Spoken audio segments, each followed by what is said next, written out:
السلام علیکم جی، آج آپ کو لے کر چلیں گے غازی علم دین شہید صاحب کے مزار پر، اور اس نے ایک کتاب لکھی۔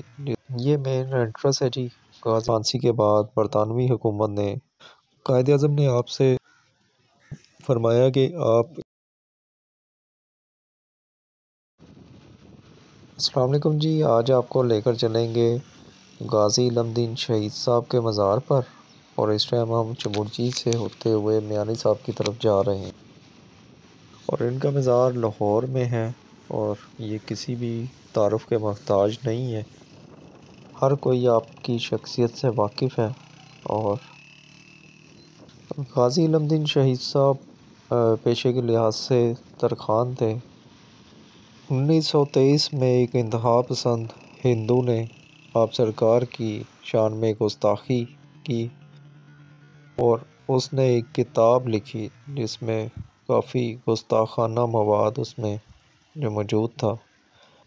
یہ مین انٹرسٹ ہے جی، غازی صاحب کے مزار کی طرف جو راستہ جاتا ہے، سائڈوں پر کافی قبریں ہیں۔ میانی صاحب جو ہے وہ ایشیا میں میرے خیال سے پہلے یا دوسرے نمبر پر ہے، کافی بڑا قبرستان ہے۔ یہاں پر کافی بڑی ہستیاں موجود ہیں جن کی قبریں یہاں موجود ہیں، شہید ہیں، کافی ولی اللہ ہیں۔ پہنچ گئے ہیں جی غازی صاحب کے مزار پر۔ تحریر بھی لکھی گئی ہے ان کے مزار کے باہر کہ یہاں پر کوئی بھی گدی نشین موجود نہیں ہے، کیونکہ آپ خود تو کوئی پیر عالم یا پھر کوئی اس طرح کا معاملہ نہیں تھا، آپ ترخان تھے، پھر بھی اللہ تعالیٰ نے آپ کے دل میں آپ سرکار کی عشق کا جو شمع ہے وہ جلائی۔ یہ سامنے آپ کی آرام گاہ ہے، اور 1923 میں ایک انتہا پسند ہندو نے آپ سرکار کی شان میں نہایت گستاخانہ کتاب شائع کی، اور اس کتاب کو شائع کرنے کے بعد مسلمانوں میں ایک تحریک چلی، اور اس کا مقدمہ جو ہے راجپال پر کیا گیا، لیکن اس مقدمے کا مسلمانوں کو فائدہ کچھ نہیں ہوا، کیونکہ اس وقت برطانوی حکومت تھی، اور اس دور میں کوئی بھی ایسا قانون موجود نہیں تھا کہ اس گستاخ کو سزا دی جاتی۔ راجپال رہا ہو گیا، اور مسلمانوں میں ایک غم و غصہ جو ہے وہ برقرار تھا۔ اسی دوران غازی علم دین صاحب کو اس بارے میں علم ہوا۔ آپ راجپال کی دکان پر ایک چھری جو ہے وہ خرید کر اس کی دکان پر پہنچ گئے، اور آپ نے ایک وار کیا اس کے اوپر اپنی چھری سے، جو اس کے دل کے قریب لگا، اور وہ موقع پر ہی واصف جہنم ہو گیا۔ اور اس کے بعد غازی صاحب کو پولیس نے پکڑا اور ان کے اوپر مقدمہ دائر کیا۔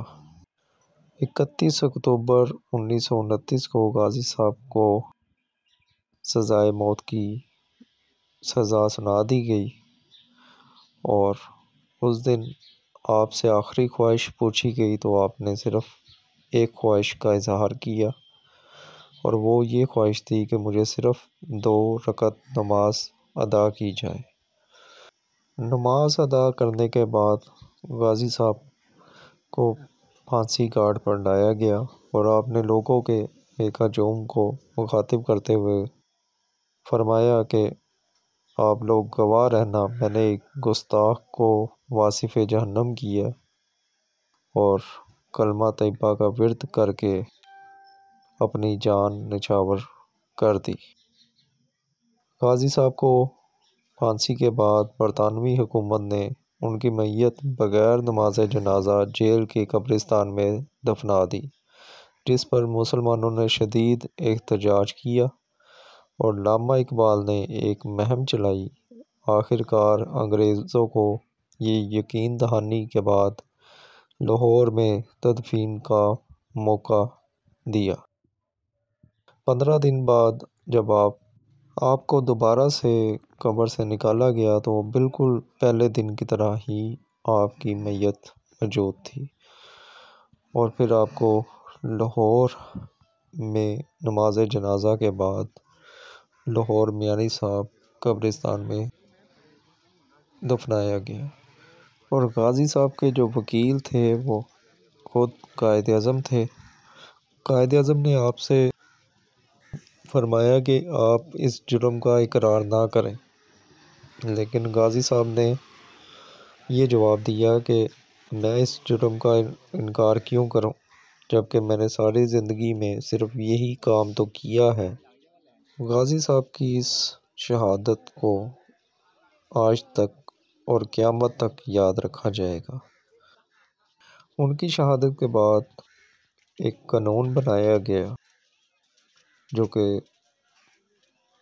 ضیاء الحق کے دور میں بنایا گیا تھا۔ کوئی بھی گستاخی رسول اگر کرے گا، قرآن مجید کی بھی گستاخی کرے گا، تو اس کی سزا اس انسان کو سزائے موت دی جائے گی۔ یہ ایک بہت ہی مختصر سا تعارف تھا غازی صاحب کا، جو آپ کو میں نے سنایا اور دکھایا۔ تو ملتے ہیں آپ سے اگلی ویڈیو میں۔ اللہ حافظ۔